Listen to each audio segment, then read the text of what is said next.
Guilherme Cortez nasceu em 16 de dezembro de 1997 em São Paulo. No ensino médio, começou a se envolver com o movimento estudantil secundarista e participou das ocupações de escola contra a reorganização da rede estadual de ensino. É advogado e professor de cursinhos. Estudou Direito na Unesp, em Franca, no interior do estado. Na universidade, desenvolveu sua militância política, onde conheceu todas as regiões do estado, construindo uma luta em defesa da educação pública. Esteve à frente de mobilizações nacionais contra a reforma trabalhista e o governo Jair Bolsonaro. Orgulhosamente bissexual, também é militante do movimento LGBTIA+, e filiado ao PSOL desde os 16 anos, onde foi candidato a vereador em Franca. Em 2020, mesmo sendo o quarto mais votado da cidade, não se elegeu por conta do coeficiente partidário. Aos 24 anos, foi eleito deputado estadual com mais de 45 mil votos. É o primeiro parlamentar de esquerda a representar a região de Franca no Parlamento Paulista. Coordena 3 frentes parlamentares: a de combate às mudanças climáticas, em defesa da Unesp, e a Frente Parlamentar em defesa dos direitos da população LGBTIA+.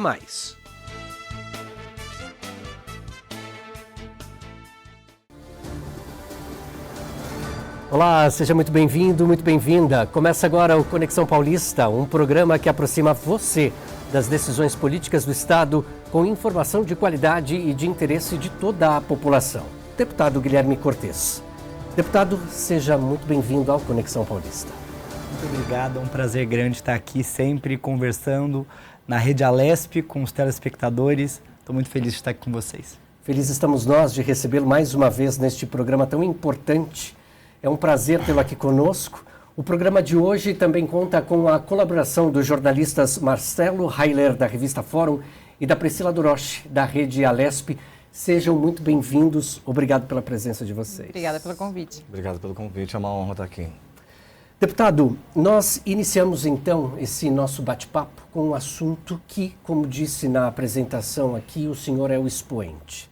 O senhor domina essa questão, a questão das pessoas, das vidas que importam da população LGBTIA+. Eu vou contar uma rápida história.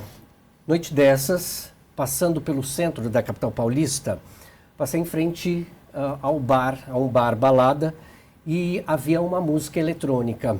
E nessa música, no frenesi, não tão alto, né? Não tão alta esta música, vinha um casal heterossexual.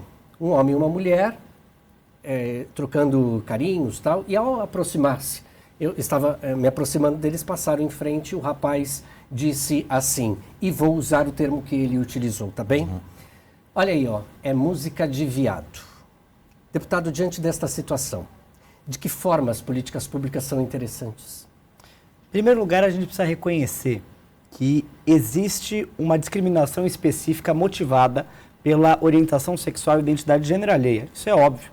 Deveria ser ponto pacífico, mas algumas pessoas insistem em negar. Porque a partir do momento que uma pessoa, como esse sujeito, taxa um estilo musical associando a uma sexualidade de uma maneira pejorativa, isso está arraigado de muito preconceito. E esse mesmo preconceito, ele não se manifesta só com comentários jocosos, mal educados, que as pessoas acham que é engraçado. Ele tem várias maneiras de se manifestar na sociedade, levando inclusive ao extremo. O Brasil é hoje apontado como um país onde mais pessoas perdem a sua vida em razão da sua orientação sexual ou da sua identidade de gênero. São pessoas que são agredidas, que são assassinadas ou que são levadas a tirar a própria vida porque não encontram aceitação. A LGBTfobia, como a gente chama, as múltiplas formas de preconceito baseadas na diversidade sexual e de gênero, ela é muito presente na sociedade brasileira.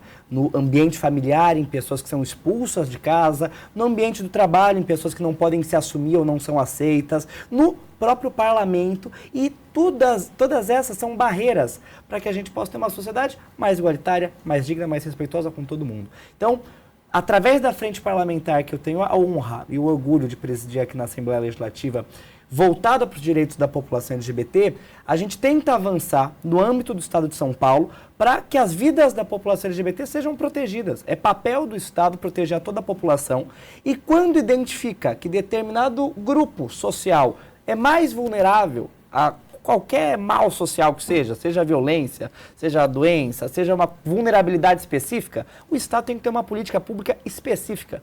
Quando eu falo disso, a gente não está falando de privilégio, a gente está falando de você equilibrar uma relação que já é desajustada. Então, as pessoas LGBTs elas já sofrem mais com a violência, com formas específicas de violência, já são mais alijadas do mercado de trabalho formal, já são mais alijadas do ambiente de ensino através da evasão escolar, de espaços da política. Portanto, é papel do poder público, inclusive do poder legislativo, formular as políticas públicas para que a gente possa corrigir essa realidade. Priscila. Deputado, o senhor foi eleito, como o Arthur falou no início do programa, né, com um deputado com a campanha mais barata, com uma idade muito baixa, né, entrando aqui no Parlamento Paulista, o maior parlamento da América Latina. Como é que o senhor enxerga o Guilherme que entrou aqui e agora, esses anos após? Olha, eu tenho refletido muito sobre isso, porque a gente caminha quase para completar 2 anos já de mandato e, sem sombra de dúvida, foi muito aprendizado. Cada vez que eu me dou conta de que eu entrei nessa Assembleia com 25 anos. E o quanto isso é simbólico, importante, não é? Porque esse ambiente, majoritariamente, ele não é um ambiente diversificado. A gente não tem representação de todos os estratos etários, populacionais. Isso é muito ruim, porque a partir do momento que você tem um grupo hegemonizando, seja qual for, seja por gênero, seja por faixa etária, seja sexualidade, o que for, você não consegue fazer com que as decisões que são tomadas aqui, elas reflitam um conjunto da sociedade que é diversa. E, sobretudo, a juventude tem um papel muito importante, porque a juventude a gente cansa de ouvir, de dizer que é o futuro, e críticas de que a juventude não se envolve, de que é alienada, de que isso, que aquilo. Agora, se a juventude não estiver participando dos espaços de decisão da política, formulando, trazendo para cá as nossas questões, porque às vezes quando eu estou aqui no parlamento eu escuto discursos e quando eu vou para uma escola ou quando eu vou para um ambiente mais jovem, isso está completamente desintonizado.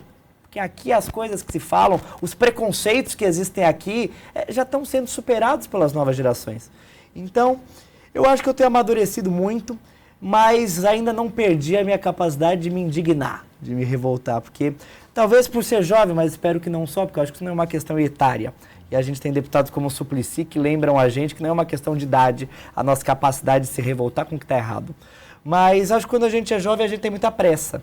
E principalmente no momento em que a gente vive, com emergência climática, com LGBTfobia, com tantos problemas, a gente quer mudar isso. Então acho que eu trago essa pressa da juventude para cá, de o Parlamento Paulista tem que dar respostas mais rápidas para problemas emergentes que a gente tem. Então tenho certeza que eu tenho aprendido muito aqui, que eu acho que tenho mudado um pouco esse espaço daqui também, porque a partir do momento que você vê um deputado com um perfil, com um jeito de falar, com uma cara, um rosto, uma idade, que as pessoas não costumam ver representadas aqui, você ao mesmo tempo incentiva que outras pessoas como eu, elas possam se imaginar dentro desse espaço e você ajuda a naturalizar para as outras pessoas de outras idades, de outras trajetórias, de que sim, uma pessoa com 25, 26 anos pode ser um deputado estadual extremamente qualificado, trabalhar isso, porque são várias barreiras que você encontra. Quando a gente, Priscila, faz parte de qualquer um desses grupos que historicamente a gente não vê ocupando determinados espaços, todas essas características da nossa identidade, elas viram barreiras para quem quer impedir que a gente esteja lá. Então, quando a mulher, que historicamente as mulheres elas são subrepresentadas na política, quando a mulher ela vai romper isso e vai se candidatar, aí tem uma série de discursos para desqualificá-la. Você sabe muito bem, a mulher, você é destemperada, você é isso, você é aquilo. Quando uma pessoa jovem tenta disputar um espaço da política que você não costuma ver pessoas dessa faixa etária, o discurso você é despreparado, você não tem capacidade, você não está pronto, e assim por diante. Então, acho que quando a gente ocupa esse espaço e está aqui, a gente começa a desconstruir isso e mostrar que nenhum marcador da nossa identidade, que são muito importantes para definir quem a gente é, mas nenhum deles diz respeito à nossa capacidade. Pelo contrário, quando a gente está ocupando um espaço que nem esse, a gente torna esse espaço melhor, porque mais diverso, porque mais representativo.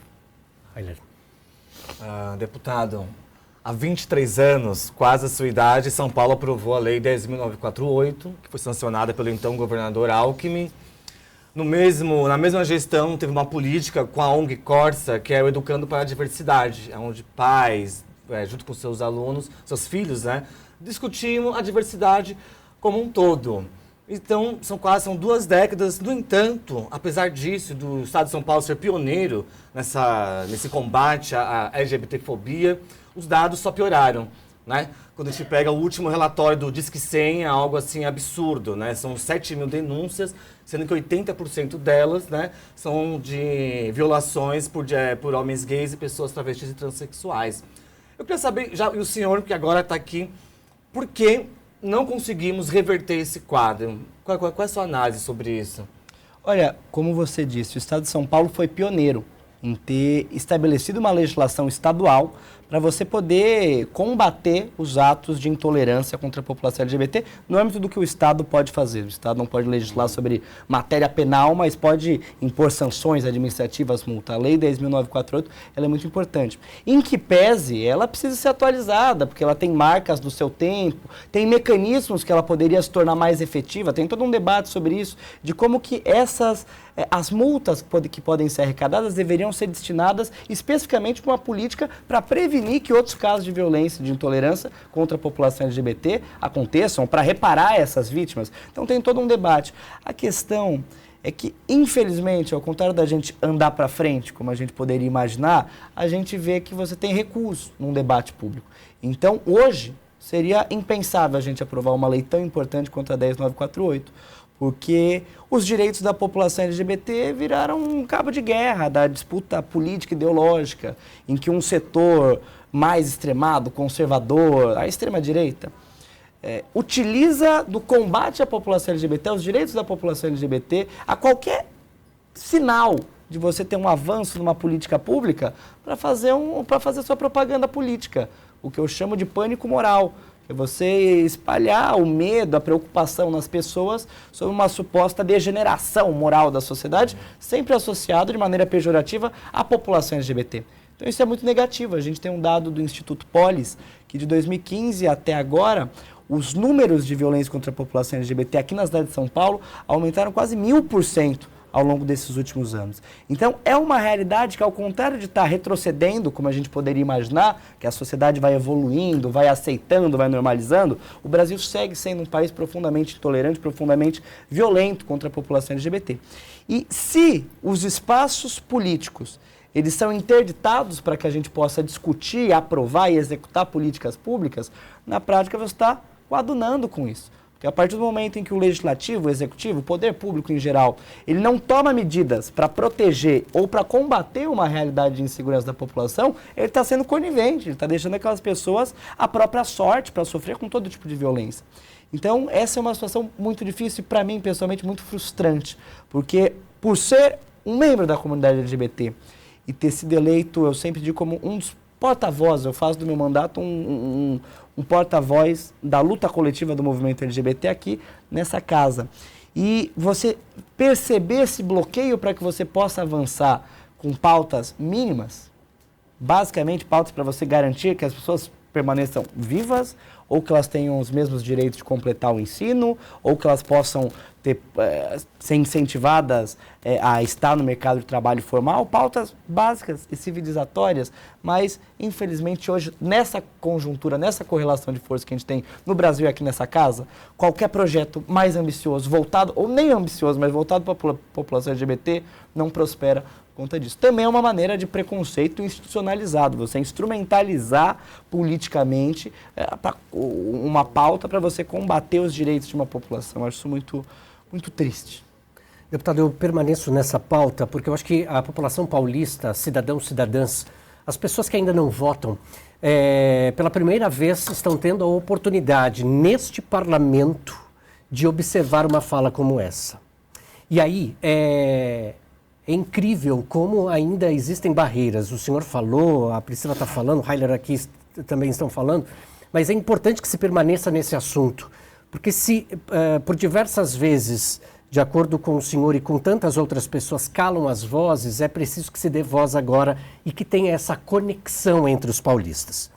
Deputado, pensando na educação, pensando no orçamento público, os senhores estão aí com a peça orçamentária. É possível pensar um orçamento para questões de educação nessa área? Sem sombra de dúvida, eu sou um defensor de que a escola ela cumpre um papel social. Não para você doutrinar, influenciar, mas a escola cumpre um papel cidadão. Infelizmente você interditou todo esse debate, porque hoje muita gente acha que a escola tem que ser alheia à realidade. Pelo contrário, a escola, assim como a família, assim como os nossos espaços de socialização, sobretudo nesse momento da juventude, da infância, que a pessoa está formando suas convicções, o seu caráter, a sua moral, ela cumpre um papel muito importante.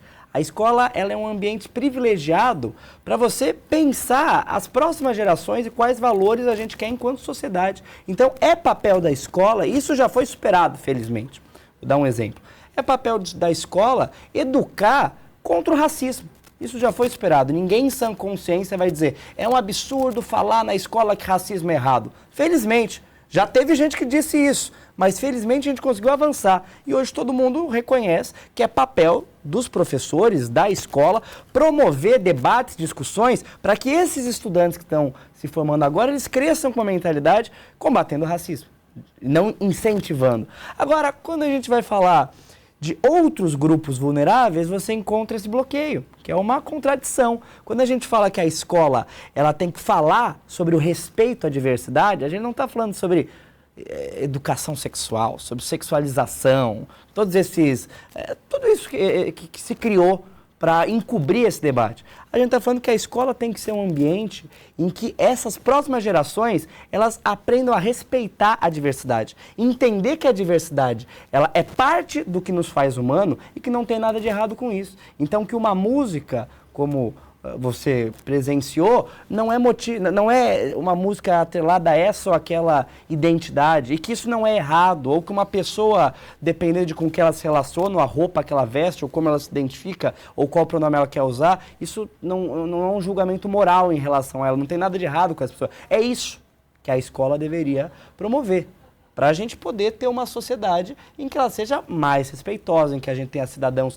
mais ativos e que a gente possa promover as bases da igualdade, porque você pode ter legislações punitivas para você reprimir depois que uma pessoa comete um ato de violência, mas mais efetivo é você cortar o mal pela raiz, é você começar a erradicar o que baseia essa violência. Quando a pessoa vai lá e ela agride, ofende, assassina uma pessoa por conta da sua sexualidade, isso é motivado por uma ideologia preconceituosa que às vezes a pessoa aprendeu desde a infância dela, onde ela foi criada e o que ela teve acesso na vida. E a gente quer que as próximas gerações não sejam criadas com esses valores, elas sejam ensinadas a respeitar a todos. Mas, infelizmente, isso também não tem sido uma prioridade do poder público no estado de São Paulo. O estado de São Paulo tem um grande orçamento, inclusive está em discussão uma proposta que pode impactar profundamente o orçamento da educação aqui em São Paulo, que nós somos evidentemente contrários, mas mais do que o orçamento, você precisa qualificar como que esse dinheiro é investido e fazer com que a rede estadual de ensino de São Paulo, a educação pública, ela possa promover essa educação inclusiva, essa educação empática, essa educação anti-intolerância.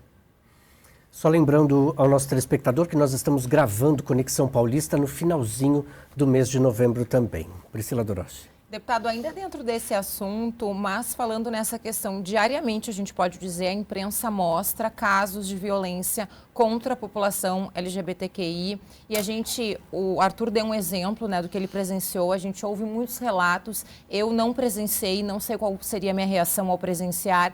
Queria saber, na sua opinião, quais são as medidas necessárias ou fundamentais, que medidas legais ou políticas públicas são necessárias para garantir mais direitos e também mais segurança a essa população, porque a gente vê que é uma população, eu tenho amigos e amigas que se sentem muito inseguros, às vezes ao sair à noite, sair com o companheiro, com a companheira do mesmo sexo, para ir a um restaurante, deixar o carro com um manobrista.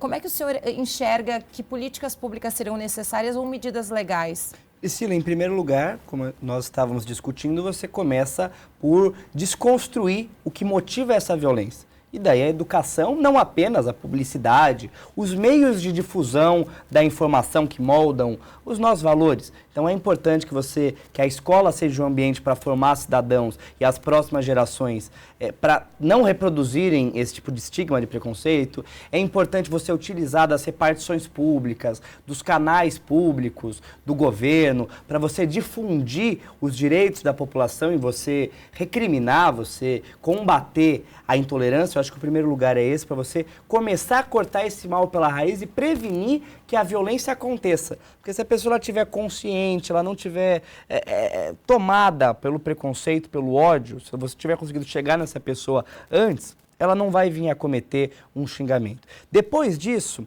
você precisa ter políticas para você punir quem, apesar disso, pratica um ato de violência. Porque o Estado, a partir do momento que ele pune uma pessoa por uma conduta errada, ele está deixando de naturalizar essa conduta. Porque a partir do momento que uma pessoa vai lá e agride uma pessoa porque ela é gay e nada acontece com essa pessoa, você passa um recado para a sociedade que isso pode ser feito. Um dos mecanismos que o Estado, o poder público tem para recriminar, para combater, para inibir determinadas posturas é através do seu aparato de segurança, de punição. Então, é importante, a gente teve recentemente no âmbito federal uma decisão do Supremo Tribunal Federal para equiparar a LGBTfobia ao crime de racismo, a injúria racial. Então, hoje, você ofender uma pessoa, você atacar, você promover qualquer mal para uma pessoa por conta da sua orientação sexual ou identidade de gênero é considerado crime no Brasil, a pessoa pode ser presa por isso. Esse é um marco jurídico importante. Depois disso, você precisa tornar isso efetivo.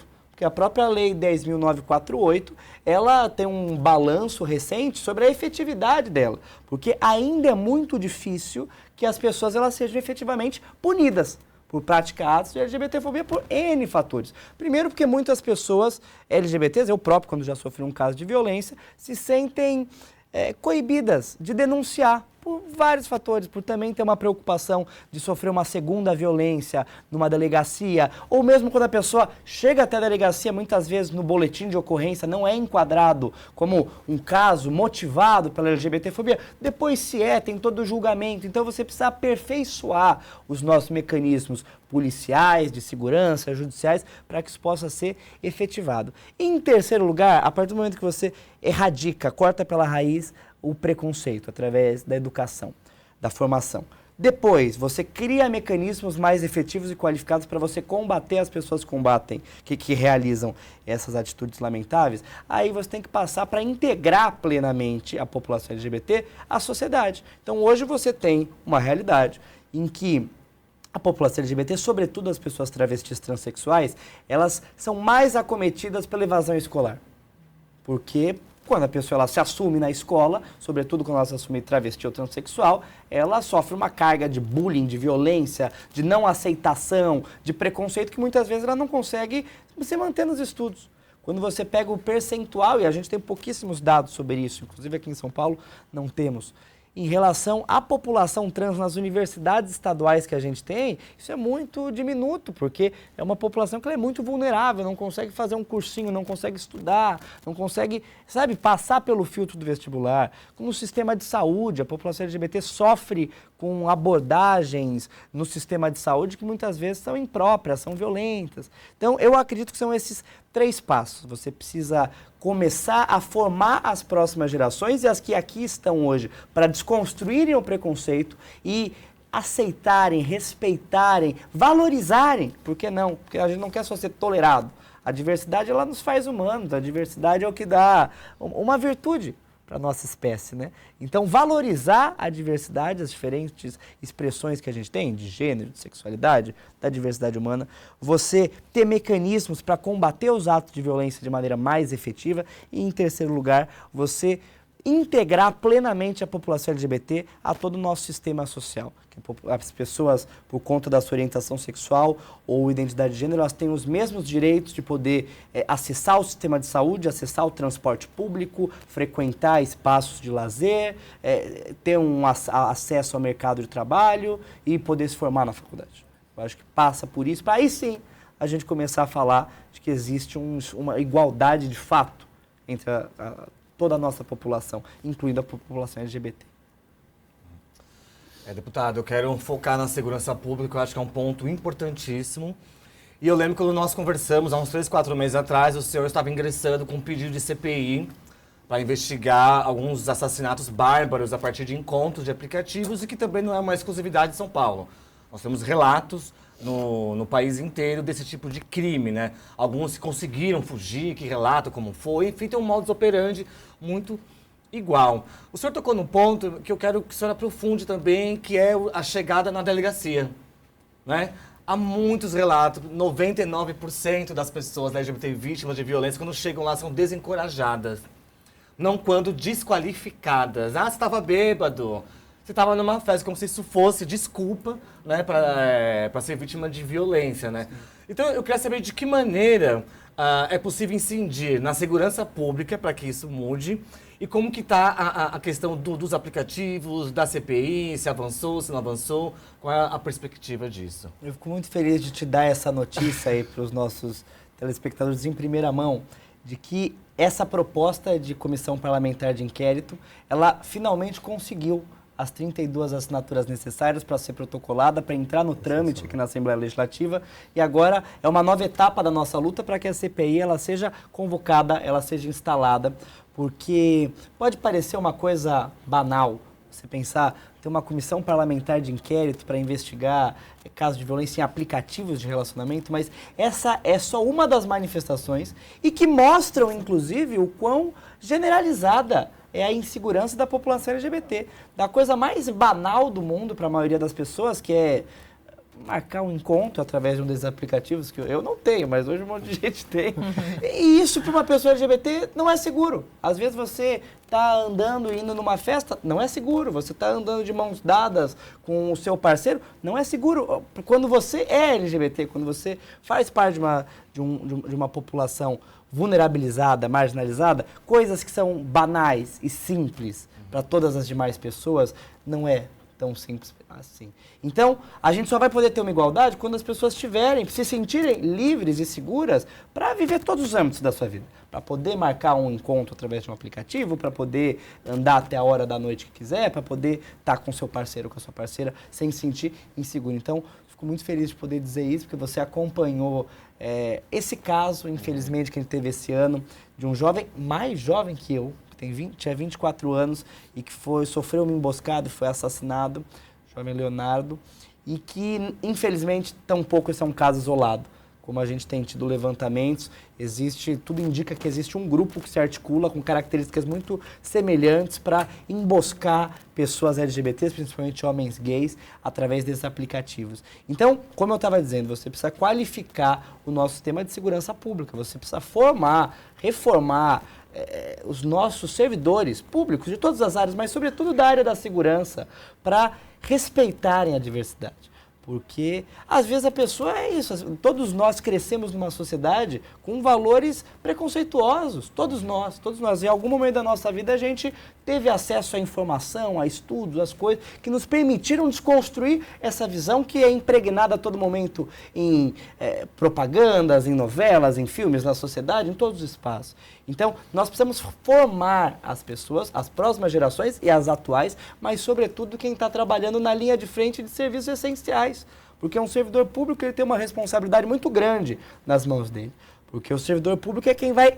Eu sou um grande, fervoroso defensor do funcionalismo público, justamente porque para você carregar um fardo e uma responsabilidade tão grande, que é muitas vezes ser a pessoa que vai garantir ou que vai impedir o acesso de uma pessoa aos seus direitos, você precisa ser valorizado, bem remunerado, respeitado, porque a pressão é muito grande. Então, quando um delegado, quando um policial, ele falta com respeito com a população LGBT, ele está interditando o acesso ao direito daquela pessoa, à sua dignidade. Quando o enfermeiro, quando o assistente social, ele faz uma pergunta desrespeitosa ou invasiva para uma pessoa transexual, ele está limitando, ele está obstaculizando o acesso daquela pessoa ao seu direito à saúde. Então, acho que é muito importante a gente ter investimentos, a gente ter programas de capacitação, de formação e a gente ter políticas públicas específicas para que a segurança pública, sobretudo por essa realidade da violência contra a população LGBT, que é alarmante no Brasil e no estado de São Paulo,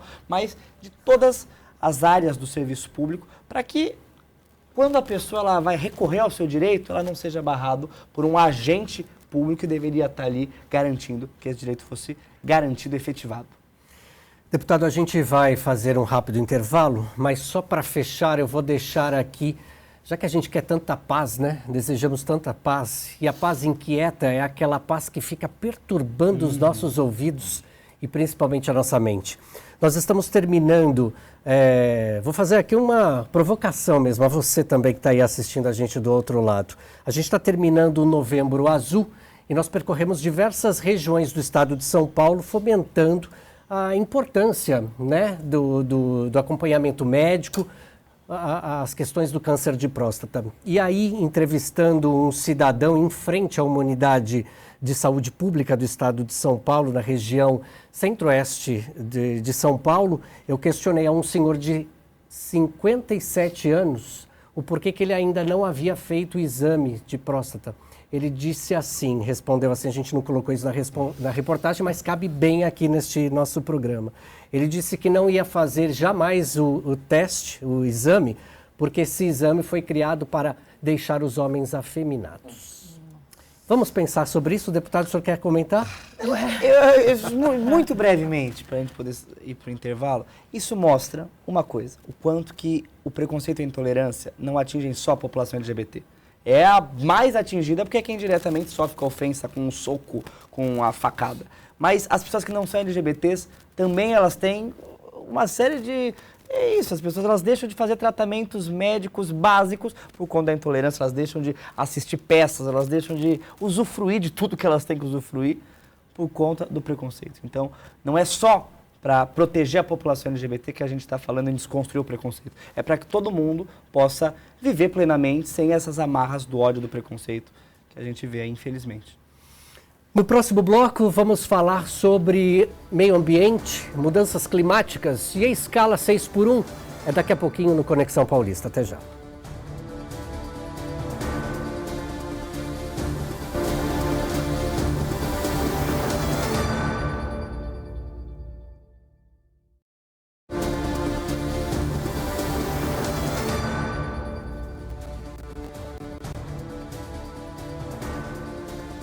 O Conexão Paulista está de volta. Hoje a gente recebe o deputado Guilherme Cortes do PSOL. Deputado, novamente, muito obrigado pela presença do senhor aqui em nosso programa. Eu que agradeço. Quero agradecer também aos meus colegas jornalistas, Marcelo Heiler, jornalistas Marcelo Heiler e Priscila Doroche. Obrigada. Muito obrigado por vocês estarem aqui conosco. No primeiro bloco falamos muito sobre a questão LGBT, de mais importante. Agora, deputado, a gente pode falar sobre as questões ambientais em nosso estado, que também é uma preocupação, né, inclusive do seu mandato. A gente tem um vídeo, vou pedir para que a nossa direção coloque uma entrevista que o senhor nos concedeu, por favor. A gente vive hoje uma verdadeira crise ecológica no estado de São Paulo. Cada vez a gente tem visto aqui no nosso estado eventos climáticos mais extremos, mais graves, e que afetam mais a população, seja na época de chuva, quando chove muito, isso atrapalha as cidades, obstrói rodovias, obstrói vias públicas, seja na época de estiagem, quando seca e falta abastecimento de água em muitos lugares. Então eu acho que a pauta ambiental ela não deve ser tratada como uma questão secundária, ou como uma questão que ela não é presente e que ela não é imediata, como se fosse um problema que a gente pudesse empurrar para as próximas gerações. A gente já está vivendo uma crise ambiental com graves consequências para o nosso estado e para o nosso país. Deputado Foi minha novinho, primeira entrevista aqui. Olha, se não me engano, eu estava ali. Eu acho que estava ali. Eu estava conduzindo essa entrevista, se não me falha a memória. Eu acho. Tão Agora, jovem, tantos sonhos. Tantos sonhos, que bom. A serem realizados, que bom. E sendo realizados. Sim. Agora, deputado, é importante porque antes dessa entrevista, ou melhor, depois dessa entrevista que o senhor nos concedeu, o estado de São Paulo enfrentou uma baita queimada, hein? Eu não tenho satisfação nenhuma de dizer que eu estava certo em tudo que eu falei nessa entrevista, até porque eu nessa entrevista só estava falando tudo que a ciência já vinha nos alertando. E cada ano que passa a gente vê mais demonstrações do que a ciência já nos alerta há décadas, de que nós estamos vivendo uma crise, uma emergência causada pelas mudanças climáticas, pelo aquecimento global, com profundas consequências em todo o mundo. Então, logo quando nós assumimos o mandato, na época dessa entrevista, a gente teve a chuva, o temporal no litoral norte, em São Sebastião, que matou mais de 60 pessoas. Esse ano a gente viu o que aconteceu no Rio Grande do Sul, no Acre, as queimadas no interior de São Paulo. Então, eu não sei o que mais falta para as pessoas e para as autoridades públicas, para quem pode fazer alguma coisa e não faz, se convencer da gravidade do momento que a gente vive. Nós não temos mais o direito de você negligenciar, de você negar, porque está diante dos nossos olhos. Eu, esse ano, no mês de setembro, estive na minha cidade, em Franca, e eu amanheci e acordei com a cidade durante um mês, coberta pela fumaça das queimadas que tomaram conta do interior de São Paulo. Assim como vários deputados dessa casa vivenciaram isso nas suas cidades, com seus eleitores. Então, é triste a gente ver que, apesar dos recorrentes alertas que a ciência dá e das manifestações que a natureza apresenta diante dos nossos olhos, a gente ainda fale tanto em poder tomar medidas efetivas para fazer duas coisas. Em primeiro lugar, para você reverter essas causas, então você descarbonizar, você deixar de emitir os poluentes na atmosfera, que são os causadores do aquecimento global, e de outro lado, você adaptar as nossas cidades, o nosso estado, para uma realidade, para um mundo que já é sensivelmente diferente. Se hoje, no dia que nós estamos gravando aqui, se fechasse a torneira e parasse de se emitir gás carbônico em todo o planeta, nós ainda viveríamos um mundo profundamente diferente, porque essas partículas já estão na atmosfera e já vão causar chuvas e queimadas. Então, mais do que falar em combater e se prevenir um evento futuro, nós precisamos urgentemente adaptar as nossas cidades para quando tiver uma queimada, quando tiver uma chuva torrencial, quando tiver uma seca, as cidades estarem preparadas para você poupar as vidas, para você minimizar o sofrimento das pessoas, para você ter cidades que consigam suportar e ser resilientes, como a gente fala, a esses eventos cada vez mais extremos. Priscila. Deputado, ainda dentro desse tema, eu estive em São Sebastião quando aconteceu a tragédia e, obviamente, o sofrimento enorme dessas famílias, dessas pessoas que perderam vida. Conversei com familiares, só que a gente vê também, agora falando também do Rio Grande do Sul, que eu sou gaúcha, mas já estou aqui há muitos anos, minha família é do Rio Grande do Sul, felizmente não teve problemas, mas muitos dos nossos familiares e amigos tiveram problemas. A gente sabe que um problema de enfrentamento de mudança climática, de situação climática, ele não é isolado da cidade. A gente viu o caso de São Sebastião, que teve uma mobilização no país para ajudar, né, a se reerguer. Está acontecendo ainda no Rio Grande do Sul essa mobilização, porque afetou o sistema de saúde, de educação, a economia do estado, enfim. Um estado e uma cidade que vão se recuperar ao longo de anos, não é de uma hora para outra. Como é que o senhor enxerga políticas de enfrentamento, como que os parlamentares estaduais e federais podem trabalhar juntos, e aí independente de direita ou esquerda, para que a gente se pense à frente? Porque o que eu falo muito comparado a São Sebastião e ao Rio Grande do Sul, no sentido de que especialistas declararam, se tivessem pensado há 10 anos atrás, 20 anos atrás, isso não estaria acontecendo agora. Para que nós já pensamos à frente, para que o que aconteceu agora, e a gente sabe que as mudanças climáticas vão continuar acontecendo numa proporção ainda maior, daqui 10, 20 anos nós não estejamos na mesma mesa falando, olha o que aconteceu, e não pensamos 10, 20 anos atrás. Como é que o senhor acredita que pode ter esse trabalho e que trabalho pode ser feito? Quando a ciência começou a comprovar e alertar a sociedade sobre a realidade da mudança climática, do aquecimento global, a sociedade inteira tivesse mobilizado para escutar e combater as suas causas, a gente estaria poupando muito sofrimento. Tanto sofrimento das vítimas, quanto de medidas que, quando você tem que tomar num momento de emergência, elas são medidas mais dolorosas. Você podia ter feito uma transição mais confortável, mas hoje não. Porque durante décadas se negligenciou os alertas da ciência e hoje qualquer medida que você vai tomar tem que ser mais radical, porque você já perdeu muito tempo. Quando você tem um problema na sua casa, você adapta a sua casa. Se tem um problema de infiltração, de vazamento, uma goteira, você coloca um balde embaixo, você não deixa o problema se aprofundar. Você cria uma adaptação. E é disso que nós estamos falando. A ciência e a natureza já mostram para a gente que eventos climáticos vão ser cada vez mais extremos. Então, episódios de seca, como a gente teve a estiagem esse ano, vão ser mais rigorosos. Franca passou mais de 150 dias sem cair uma gota de chuva do céu. Então, você já tem uma realidade. Ano que vem vai ser a mesma coisa. Daqui a pouco vem a temporada das chuvas, você vai ter chuvas mais intensas. No momento da secura, você tem mais propício para as queimadas, dentre outros eventos climáticos extremos. Então, as nossas cidades hoje, elas não foram construídas para suportar esse tipo de eventos. Pelo contrário, você vê as grandes cidades, aqui a cidade de São Paulo, quando chove um pouquinho a mais, cai as árvores, derrubam os postes, a concessionária não dá conta do serviço, as pessoas ficam sem energia elétrica, o rio transborda, tem deslizamentos. É isso que acontece, porque hoje as nossas cidades elas não são feitas, preparadas para suportar e para minimizar os efeitos. E a gente precisa ter um plano urgente, de emergência, para isso. Porque eu não sou profeta, não sou vidente, mas ano que vem... Posso dizer aqui, porque a ciência comprova pra gente, nós teremos chuvas mais intensas, nós teremos um período de seca mais rigoroso, e cada ano vai ser maior, porque cada ano, atualmente, a mudança climática ela bate recordes. Então, nós tivemos esse ano a maior quantidade de focos de incêndio, o maior recorde de focos de incêndio registrados aqui no estado de São Paulo. No ano que vem, esse recorde vai ser batido, e no próximo ano vai ser batido do ano que vem. Então, não tem por que a gente esperar o problema ser irreversível para a gente começar a agir. Então você precisa atuar, em primeiro lugar, são duas políticas.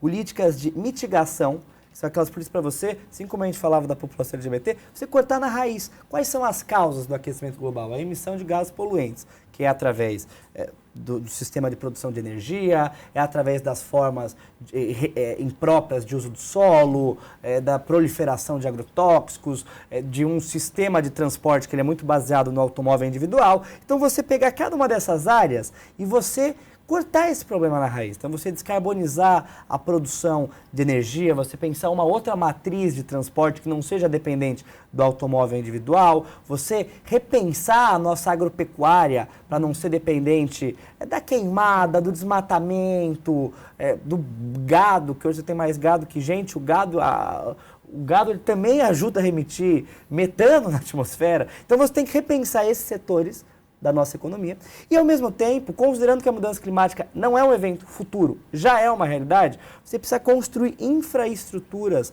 nas nossas cidades, no nosso estado, para proteger a população. Então você precisa rever a nossa política em relação à canalização dos rios, você precisa investir em tecnologias que já existem hoje de asfalto permeável, você precisa abrir corredores verdes, você precisa utilizar as tecnologias das cidades esponja, que são maneiras de você tornar a cidade mais verde para que essas áreas verdes elas consigam absorver mais o impacto, diminuir a sensação térmica, e tudo isso não está sendo feito hoje. As nossas cidades, sem exceção, estão vulneráveis a isso. Quando chove mais forte, uma batata quente, que o prefeito acusa a concessionária, que acusa o governo, que acusa o governo federal, que na prática não está se caminhando, e isso é frustrante, revoltante, para que a gente possa ter políticas públicas efetivas para quando acontecer, e irá acontecer novos eventos como esse, você não tem um impacto tão grande. Eu costumo dizer que nós já estamos na barbárie climática, né? Essa é uma coisa que eu sempre falo. E ouvindo o deputado, a gente fica em mais desespero ainda quando a gente pensa no contexto. Tanto nacional, estadual, quanto internacional. Quando a gente pega, por exemplo, a campanha do Trump. E você, eu vou perfurar mais do que nunca para trabalhar com petróleo. Então, indo pelo caminho, né, de mais poluição. Ou vamos para São Paulo, né, com a questão da ampliação da Raposo Tavares, que mais de 1.200 árvores serão derrubadas, abatidas para o alongamento disso, né? Ou aqui no lado da Assembleia Legislativa, na Avenida Sena Madureira, um dos poucos corredores verdes que você tem nessa selva de pedra que é São Paulo, e que por uma obra sem muito sentido você vai derrubar árvores centenárias. Já temos tão poucas. Então a gente vê que, na verdade, você tem um trabalho né, a COP acabou de ser um fracasso.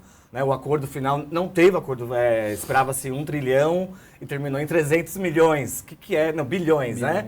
O que é esse dinheiro para o mundo, né? E o senhor toca num ponto que é a questão de dinheiro também, né? Porque os países em desenvolvimento, como é o Brasil, como é a Argentina, né, México, etc., precisam de mais ajuda. Ao mesmo tempo, os países ricos estão meio que de costas Para isso, eu queria uma análise de conjuntura sua sobre esse cenário que nós teremos aí, um pouco São Paulo, Raposo Tavares, qual é a posição do senhor em relação à ampliação da Raposo Tavares e que está parado agora, né? Conseguiram parar o projeto agora, então eu quero saber a posição do senhor e por que ela é ruim. E também uma outra questão, que a questão da mobilidade sumiu do debate. A eleição municipal desse ano não discutiu mobilidade, ela desapareceu. Como que o senhor, então, analisa essa conjuntura, deputado? Olha, todas essas obras antiambientais, elas já seriam absurdas em qualquer momento histórico, mas no atual, elas são ainda mais irresponsáveis. Porque no momento em que a gente precisava, e não tem motivo para não, porque racionalmente, né, que a gente precisava estar fazendo esforços no sentido contrário, a gente está pensando como arborizar mais as cidades, como a gente criar mais corredores verdes na cidade, como a gente investir mais nessas áreas, no reflorestamento. Essas obras vão no sentido contrário. Então, evidentemente, que eu sou absolutamente contrário. Eu acho que a engenharia era um dos grandes adventos da humanidade e é fantástico, eu admiro muito esse trabalho. Agora, nós precisamos entender que nós não estamos vivendo um momento normal. Não estamos vivendo o que a gente vivia 20, 30 anos atrás com uma ideia de que a gente pode fazer tudo isso que não vai ter consequências. Não é.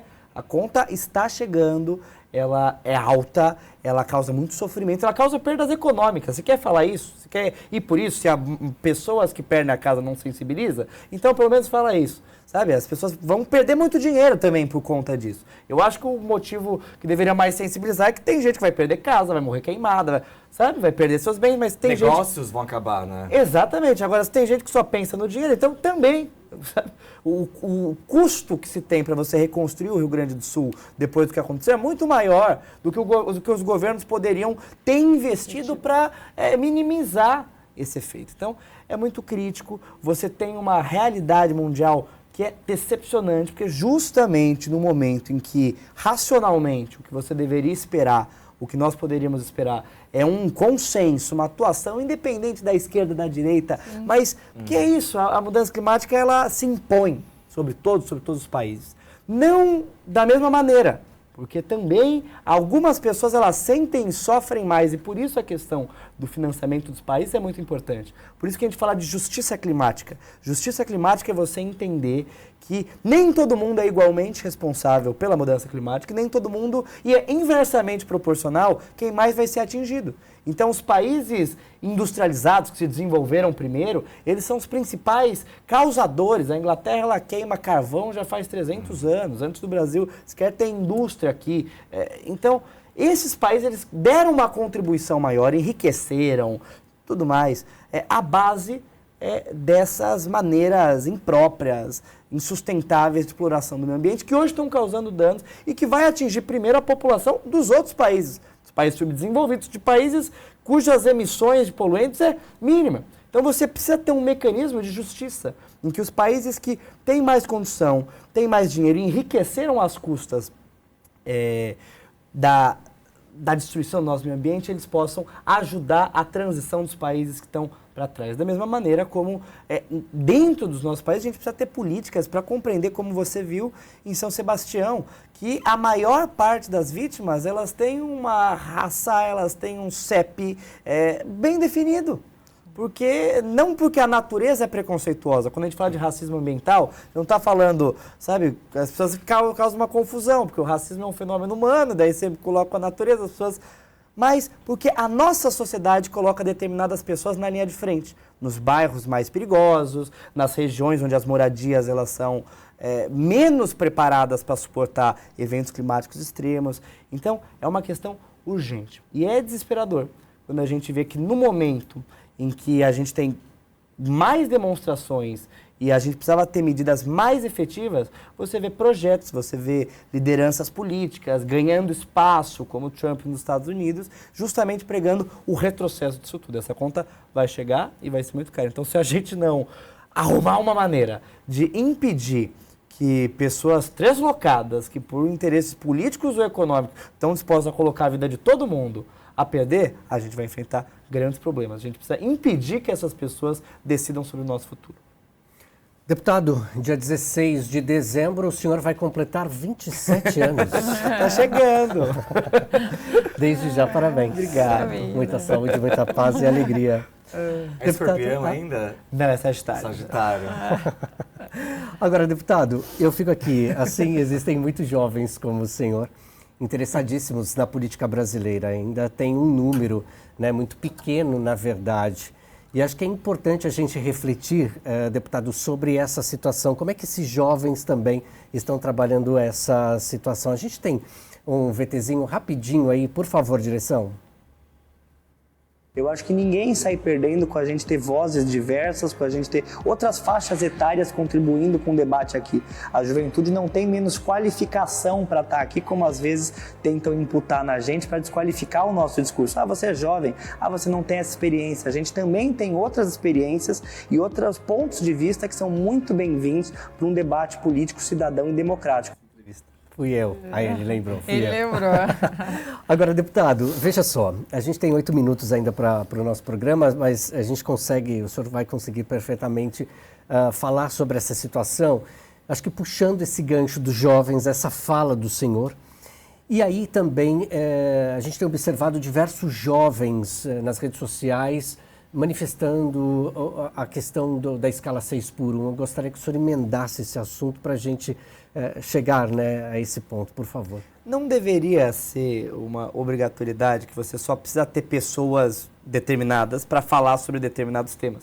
Na verdade, todo mundo que se elege para ser deputado estadual deveria olhar pelo conjunto da sociedade. Você não deveria precisar ter jovens aqui para você começar a falar a linguagem da juventude. Você não deveria precisar ter parlamentares LGBTs para que os deputados comecem a vocalizar esse tema, mas infelizmente a gente sabe que depende disso, muitas vezes. Porque só quando a gente ocupa um espaço como esse, a gente consegue vocalizar as nossas demandas que a gente vive na pele todo dia. Então, a gente escuta muito falar, volto a dizer, que o jovem ele é desinteressado na política, que não se fazem mais jovens como antigamente, que o jovem é alienado. Agora, muitas vezes as mesmas pessoas que falam isso são aquelas que quando o jovem vai se manifestar, a pessoa fala que o jovem não tem qualificação para isso. A gente tem uma série de projetos aqui que impactam diretamente o futuro da nossa juventude, as condições de ensino da juventude, e quando os jovens vêm aqui se manifestar sobre uma coisa que diz respeito a eles, se tenta desqualificar, se diz que, isso é jovem, então você não tem maturidade, você é muito apressado, os jovens têm essa mania, vamos dizer assim. Isso é muito ruim. Eu acho que a gente precisa acolher mais a diversidade e o que ela pode trazer para qualificar o nosso debate. Por exemplo, o debate da escala 6x1, porque é um debate fundamental e que se não fosse pela ocupação dessas pessoas na política, a gente não estaria fazendo essa discussão hoje, porque não teria interesse em avançar com essa discussão. A escala 6x1, para quem não sabe, é uma jornada de trabalho permitida no Brasil hoje, em que a pessoa ela trabalha 6 dias consecutivos e ela folga apenas um. Eu pergunto, com um dia de folga, o que você consegue fazer para se recompor? Por isso que o nome do movimento é Vida Além do Trabalho. Porque para além do trabalho você tem que ficar com a sua família, você tem que namorar, você tem que se estudar, se qualificar, ir num parque, se divertir. E com um dia que você está estafado, depois de 6 de jornada, você não consegue fazer isso, não consegue ter tempo para a sua família, para a igreja, para desenvolver outras atividades. Então, é uma jornada que é desumana, é abusiva, é uma questão, eu vejo como humanitária. E a própria jornada de trabalho que a gente tem hoje, de 44 horas semanais no país, ela foi fruto de uma mobilização há muitas décadas atrás. E também quando se discutia essa jornada de trabalho, se dizia as mesmas coisas que quem é contra o fim da escala 6x1 diz hoje, vai bagunçar a economia, vai isso, vai aquilo. Agora, é uma questão humanitária. E mais do que isso, volto a dizer, até para você pensar na produtividade dessas pessoas, ninguém trabalha bem sem um tempo para descansar. Ninguém trabalha bem sem ter tempo para se qualificar. Então, a escala 6x1 ela é um entulho da nossa legislação trabalhista que tem que ser superado e que eu fico muito feliz que a gente tem um movimento orgânico, espontâneo das pessoas que sofrem com essa escala todos os dias, pressionando os deputados federais e os senadores para que a gente possa abolir a escala de trabalho no Brasil. Temos 5 minutos.